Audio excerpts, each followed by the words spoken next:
The theme that my group has discovered is about how peer influence affects culture change in America.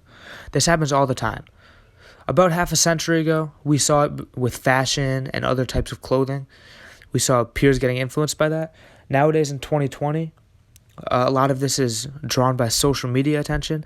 Everyone cares about how many likes or whatever on social media and will do whatever it takes to get those likes. We also see this in our books all the time. So the first book we read, which is The Crucible, Abigail pressured the entire town and other girls into making stuff up about witchcraft. In the things they carried, the author Tim O'Brien is the example of peer influence. He said he didn't want to go to war as a kid, but his parents were the main influence, and he didn't want to be called a sissy between his colleagues and parents. His parents influenced him.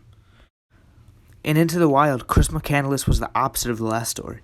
Chris McCandless didn't want to become like his father, so he ran away, so he wouldn't be an identical blueprint of what his father was.